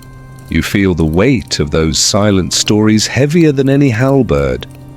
Your blood pounds with the realization that you've only uncovered a fraction of the tower's buried secrets. You pat your leather satchel, ensuring the codex fragments are secure, and adjust your helmet as you prepare to depart. Then you pause, glance back at the gaping earth, and murmur, "Even centuries-old dirt can't hide everything."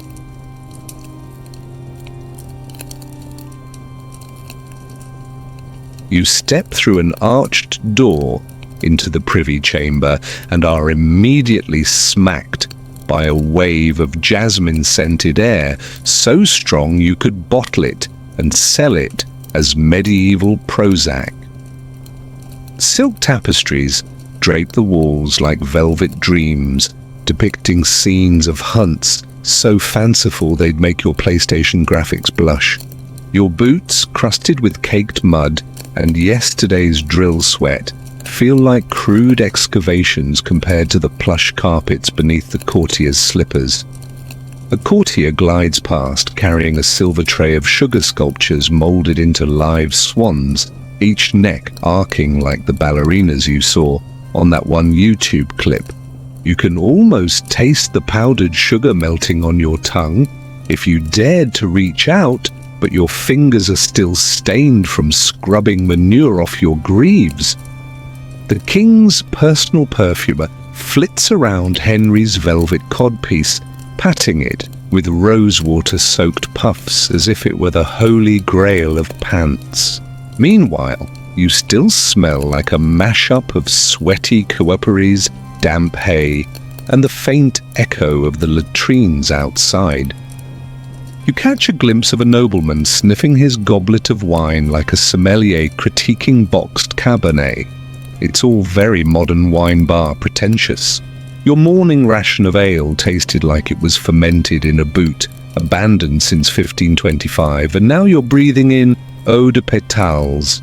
A harpist tinkles on strings rumoured to be strung with unicorn hair, though you suspect it's goat, sending notes that flutter over the chamber like mocking butterflies.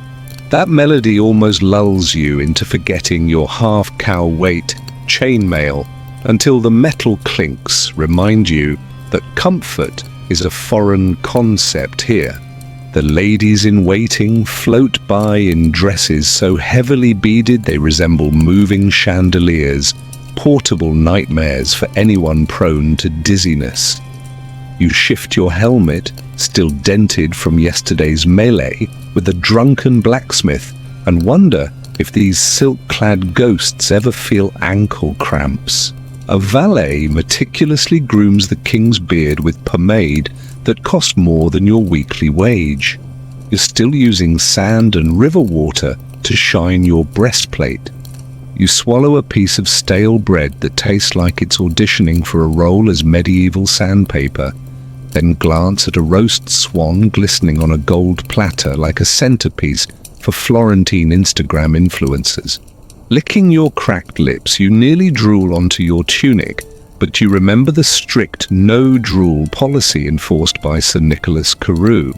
A jester somersaults across the floor in tights so tight they look like someone shrink-wrapped sausage, delivering punchlines louder than your helmet clangs when you walk. You can't help but pity him. At least you get a nap between shifts, whereas he's on perpetual tumble mode. Courtiers whisper in velvet, hushed tones about Henry's latest fancy, a mechanical swan that supposedly flaps its wings at the push of a concealed lever. You scoff under your breath. If he's ordering clockwork birds, you'll have a better shot at a promotion than your last drill sergeant gave you. That cheese wheel table near the dais is piled high with vintages you can't pronounce. You'd settle for any scrap that didn't taste like chalk mixed with regret. In this glittering bubble of aristocratic excess, your presence feels like a dung beetle at a diamond gala. You shift from one foot to the other, chainmail rattling like a cereal box full of rocks as slippers whisper welcome under velvet robes. A footman offers you spiced wine, then claps a hand on your shoulder and says, "Not for you, mudlord." You stand there clutching your halberd like it's your only friend, which, spoiler alert, it pretty much is. You grit your teeth as the footman sachets off, boots polished so brightly you can see your own reflection if you dare to stare.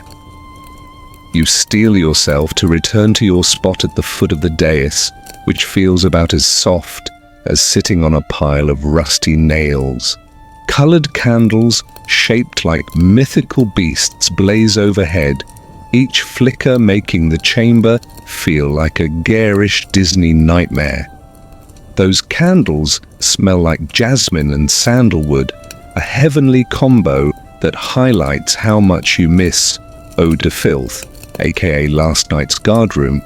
You swallow the lump in your throat watching Henry laugh as courtiers jockey for his favor like contestants on a royal reality show. If hashtags existed then, hashtag royal drama would be trending. Even Lady Jane Grey would be live tweeting her own funeral. For a fleeting second you envy their silk-lined existence and unlimited sugar rations. Then you remember the rat bite on your calf last week. Gratitude spikes through you like an energy drink. You lean over to a fellow guard who's whispering about becoming a monk just to get a steady diet of gruel and quietude. He shrugs so hard his chainmail rattles and says, "At least the gruel doesn't bite back." You both snort laugh, careful not to drown out the sound of ermine cloaks swishing. One last glance at the tapestries, torches, and trays of ornate pastries reminds you that this glittering hell is elite living, while you're the court's official mud collector. But hey, if you're still with me, smash that like button and let me know you survived the tour without face-planting into a swan sculpture. And on that note, you realize no matter how plush their pillows or fragrant their perfumers, you wouldn't trade places for all the rosewater in Christendom, mostly because you can't stomach codpiece cologne.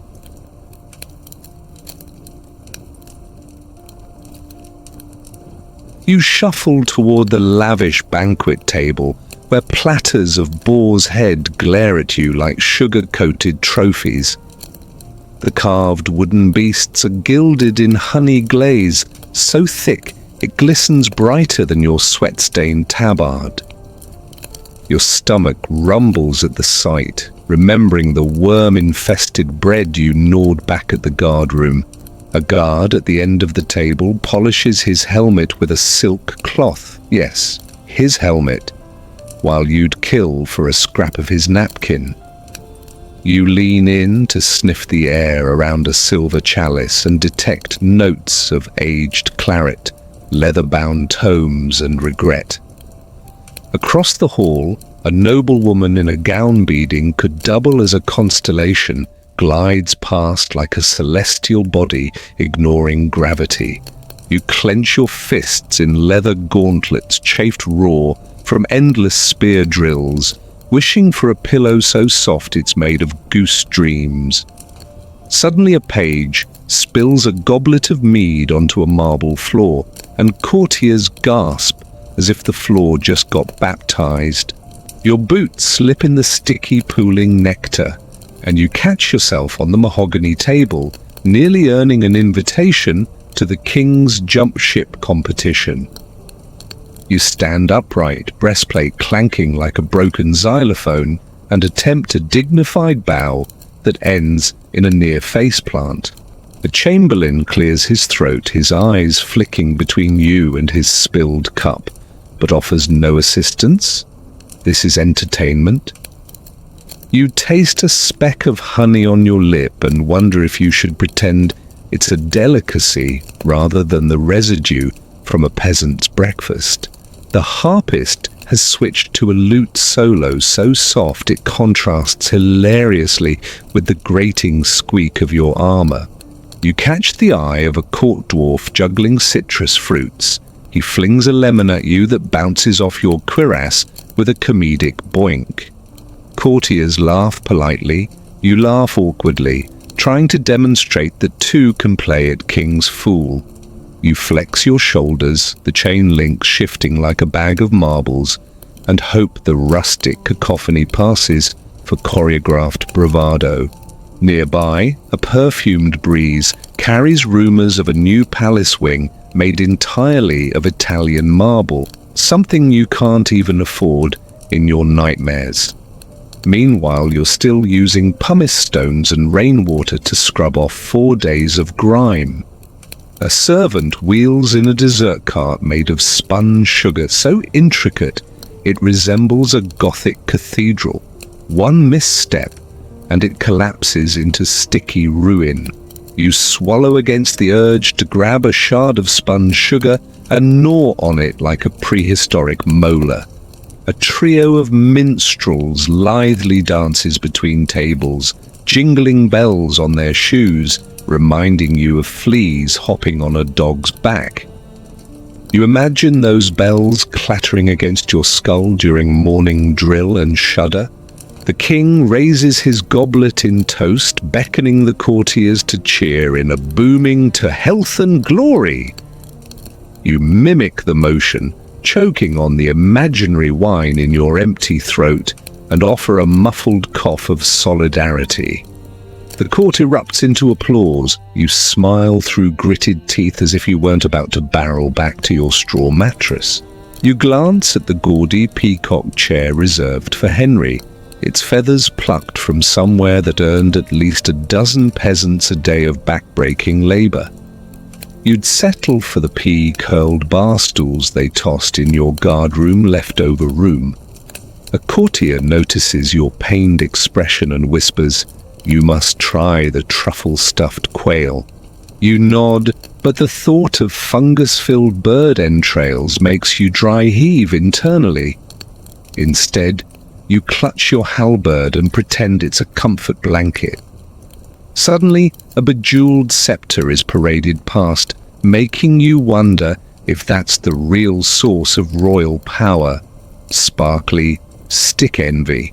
You imagine trading places with the scepter for a day, if only to experience what it's like to be universally admired.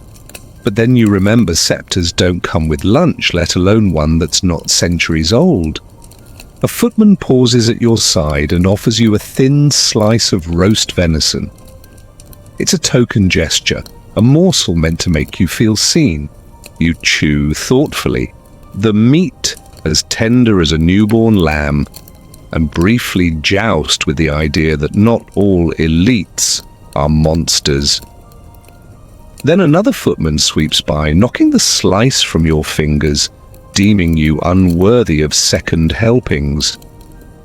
The venison sags to the floor, where it's immediately claimed by rats, braver than you've ever been. You stand there defenseless as the rats carry off your meal like tiny tusked bandits. No heroic rescue needed. Nature itself mocks your plight. You let out a dramatic sigh loud enough to echo in the hall, the chainmail rattling a comedic drum roll. A courtier smirks, mouthing bravo, as you take your cue to bow and exit stage right. You trudge back toward your post, sandwiching the memory of marble pillars and honey-glazed beasts in a mental scrapbook of absurd opulence.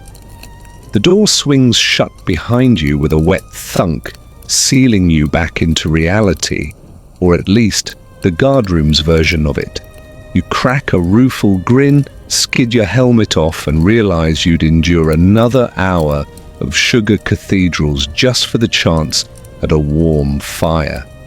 But then you remember how that fire's in the Crown's parlor, and your only warmth is a flickering hope for next shift's ale.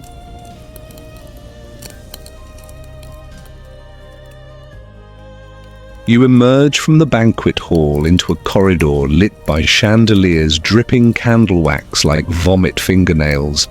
Tapestries hang on stone walls, each thread sewn with gold so reflective you squint against ghostly sunbursts.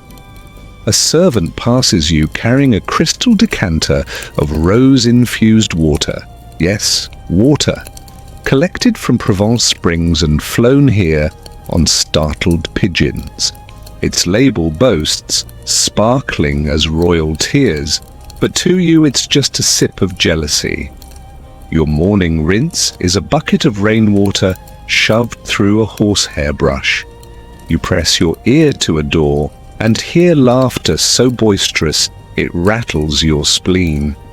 Inside, courtiers sip spiced syrups in glass goblets imported over the Alps. You're still chewing on rationed black bread that tastes like charcoal mixed with regret. A footman's perfume cloud wafts past, making you gag on your own odoriferous aura. You step inside a chamber reserved for state meetings and blink at a table laid with maps drawn on vellum, smoother than a baby's backside. Scholars point at ink lines denoting contested lands, using quills so fine they make your spear look like a giant toothpick. Next to you, a noble clenches his jaw while nibbling an almond paste that looks like a brain garnish. You wonder if it's sacrilegious to feel inferior to an almond cookie. Gold inlays adorn the chairs, and you suspect they tested every ounce on paupers before affixing it here. You lean against an alabaster pillar and nearly slide off in your muddy boots. A hush falls as the Lord Chancellor enters, robes trailing behind him like a Confederate flag of decadence. His voice booms with proclamations that sound important, but are mostly about raising taxes on peasants. You imagine the tax collectors carving your earnings down to wooden slivers. Meanwhile, his shoes are swept by two page boys to ensure no dust tarnishes the patent leather. You haven't worn real shoes in weeks, and your toes protest at every chance. In the corner, a perfumed basin of rose petals invites chosen courtiers to wash their hands before negotiating fiefdoms. You'd settle for a ragged cloth to wipe sweat from your brow. After the meeting, you follow a procession of velvet gowns and fur capes winding through leaf-shaped mosaics that cost more than your armory. The flooring is intricate enough it mocks the splintered planks you call home. Guards wearing ermine-trimmed tunics snap to attention as the prince strolls by, his neckline cut so low you fear for his modesty. You'd trade your helm for a silk snood, but even that seems beyond your reach. The prince laughs at a noble's jest, his teeth gleaming like polished pearls. You're still chasing that one half-tooth you lost during a tavern brawl. A court musician strikes a dramatic chord on an organ that dwarfs your entire guardroom closet. The resonance vibrates through your bones like a tickle fight with a demon. Courtiers release doves from gilded cages, an over-the-top gesture of peace or torture for the pigeons. You recall dodging pigeons on rooftops as if they were airborne rats. A valet offers you a single cherry from a crystal bowl. Its sweetness is legend enough to inspire epic poetry. You pop it in your mouth and it bursts like a sugar grenade, leaving pulp dribbling down your chin.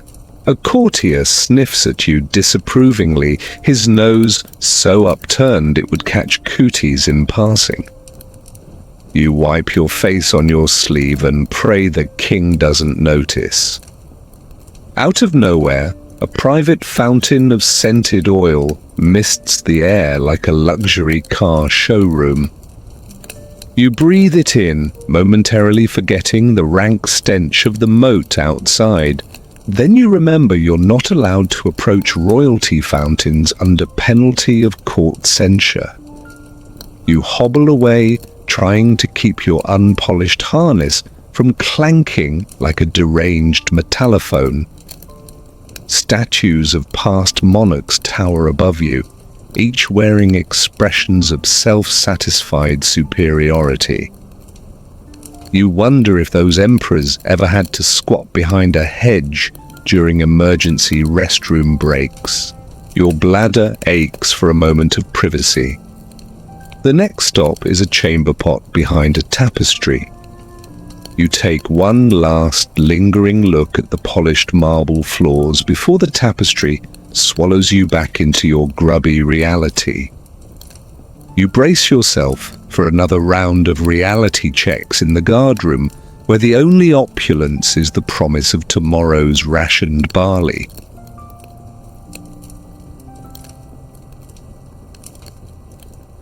You push open the gilded door to the royal chapel and are hit by a chorus of incense smoke so thick it feels like breathing through a wool sweater. Stained glass windows cast rainbows on your breastplate, while your only ornament is a dent from yesterday's drill. Candles flicker beside statues of saints who look more pampered than you've ever been. You shiver as a choir's angelic voices wash over you like a tidal wave of calm you can't afford. Your only hymn this morning was the scrape of metal on stone when you cleaned your armor. You glance down at the altar, polished so brilliantly it reflects your grubby tunic like a funhouse mirror. An acolyte sprinkles holy water in the pews, each droplet sparkling like diamond dew, while your boots slosh in mud from last night's rain. You're tempted to dip a finger and bless yourself, but you know the closest you get to water is a trickle through a rusted pail. The priest intones prayers for the king's prosperity, blessings you'd happily trade for a single loaf of fresh bread. You wonder if blessed meant fed and clothed back in his childhood. A carved wooden kneeler sits waiting for nobles to genuflect, its velvet cushion probably softer than your entire mattress roll. You imagine kneeling there for penance, only to realize you've already confessed to every cardinal sin through your constant complaining. A side door opens to the royal treasury, and you catch a glimpse of gold coins piled like a dragon's hoard. You'd settle for a copper penny that doesn't come stamped with the king's mugshot. A chamberlain locks the door behind him with a key the size of your halberd shaft. You pack your breastplate as if it might open a vault itself. Spoiler alert, it won't. Next, you stray into the royal library, shelves so tall you'd need scaffolding to dust them. Leather-bound tomes line the walls, each veneer shinier than your freshly oiled cuirass, if only you had oil. A scholar pulls a volume on early Tudor poetry, quoting verses so flowery they'd make your stoniest heart swoon. You sniff at the parchment, an aroma of aged wisdom, and lament that your only literature is the drill sergeant's command manual. A single quill lies on a reading desk, its feather softer than the lining of your coif. You run your glove along its barbs and curse your own calloused hands. A globe stands at the room's center, painted with lands you'll never see, spinning in circles you'll never break. You give it a half-hearted twirl, watching Asia blur into Europe, before remembering your world is fenced by palace walls. You exit the library, tracing fingers over a marble balustrade carved into twisting vines, nature tamed into luxury. Your vine is the twisted root of a rat nest in the guardroom corner. You drop your gaze to the courtyard below, where gardeners coax roses from thorns, and you coax grit from your armor. A fountain in the center sparkles in the sun, water bursting skyward like champagne. But you haven't tasted anything bubbly since you were a boy. You lean on the balustrade so hard it trembles, nearly sending you cartwheeling into the flower beds of red, silk-draped nobles. They brush past without a glance, as if your wallpaper painted with grime. You survey the scene, a feast for the senses your senses have no budget for. Then a trumpeter signals a procession. The royal family glides by in carriages encrusted with jewels that would bankrupt a small village. You swallow the lump in your throat as they pass, faces serene behind lace veils. Their reality is a gilded slideshow. Yours is a looping reel of chores and grime. You let your halberd rest against the balustrade and close your eyes, inhaling jasmine and regret in equal measure. A distant bell tolls, pulling you from reverie. It's time to return to duty. You step back through the heavy doors, the click of leather on marble replaced by the clank of steel on stone. The chapel's hush gives way to the clangor of the guardroom. boots stamping, armor rattling, and someone swearing at a particularly stubborn rivet. You breathe that chaotic symphony in like air and realize it's the only sermon you need. You wipe a phantom smudge from your plate, proof that even in opulence, you carry the guard's grit in your soul. With a final glance at the hidden wonders of palace life, you close your eyes and smile. Tomorrow, you get to do it all again, except with 30 more rats and 0 candlesticks.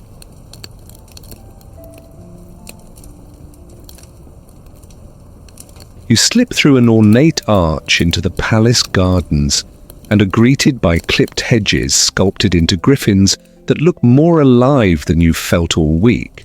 The manicured lawns are so smooth they'd give a ball boy at Wimbledon an aneurysm.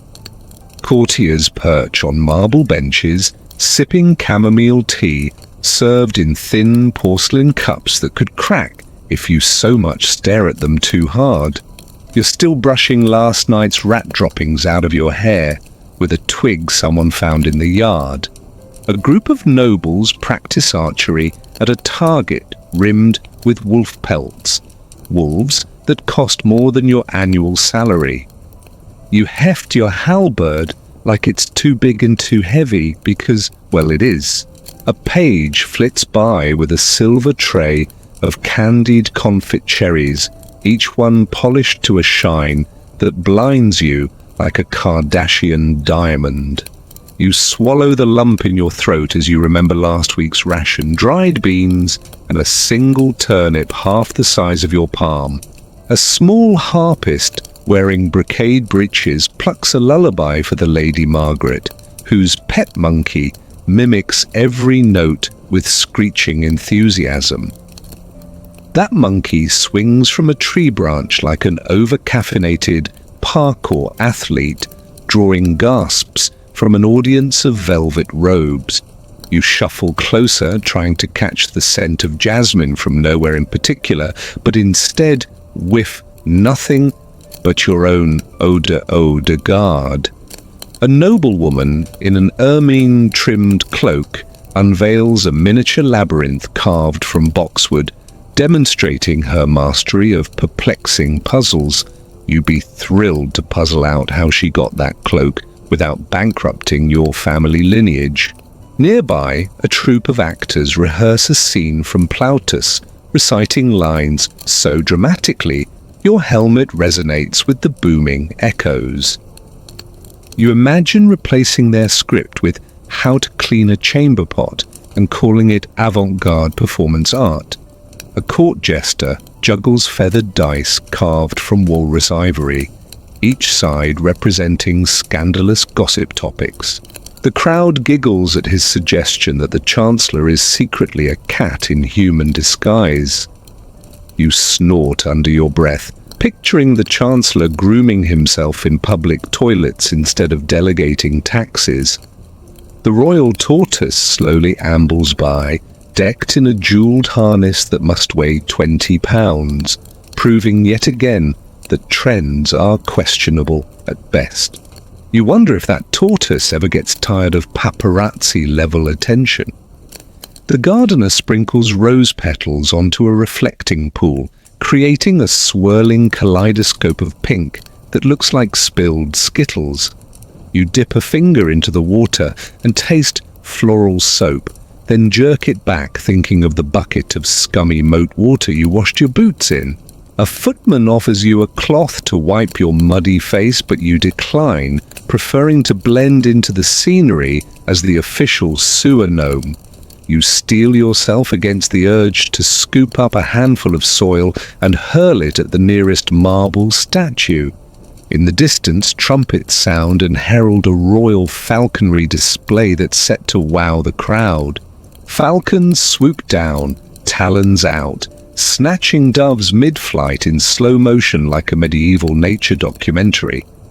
The audience applauds politely while you applaud in your head, because you almost leap to try it yourself and end up soaked in pond sludge. A curator unveils a cabinet of exotic curiosities, dried shark jaws, a two-headed lamb, and preserved hummingbirds. You lean in so close a beetle crawls up your armor, prompting you to stifle a yelp. The curator waxes poetic about each specimen's rarity, but you just hope none of them start buzzing or hissing. A perfumed breeze wafts in as someone lights incense from the east, making the whole scene feel like a traveling bazaar. You think of the smoky fires in the guardhouse kitchen and feel nostalgic for the charred rat leg you almost ate. Suddenly, a royal trumpeter stops mid-fanfare and winks at you as though acknowledging your lower-tier status. You tip an imaginary hat in response, calculating how many days of guard duty it would take to earn a real one. Then the trumpeter resumes with an ear-splitting finale, and you wince so hard your jaw feels like it's auditioning for stonemasonry work. A path of rose petals leads deeper into a walled rose garden that looks like a scene from a dream you'd rather not have. You step on a stray petal and instantly regret it as your boot slides on dew-slicked grass. Courtiers giggle and continue sipping their elderflower cordial while you wrestle to regain your balance without face-planting. You give a half-hearted bow that sends water droplets flying, and two gardeners rush over to mop up the chaos you caused. You retreat with your dignity barely intact, clutching your halberd like a security blanket. At the gate, the guard sergeant eyes you with contempt and mental amusement. You are both the joke and the unwilling participant. You slump back to your post as the garden's gate swings shut behind you, leaving you to reflect on a world where beauty and suffering are woven so tightly you can't untangle one from the other. You run a hand along your greaves and whisper to yourself that, at least here, the only petals you'll see are littered around the steps of your guardroom. You let out a breath that kicks up a swirl of dust and leaves, feeling oddly content that your battlefield is at least predictable compared to royal whimsy. You steel your resolve for the final leg of this gilded tour, knowing that tomorrow you'll do it all again, except with more sweat and less chamomile.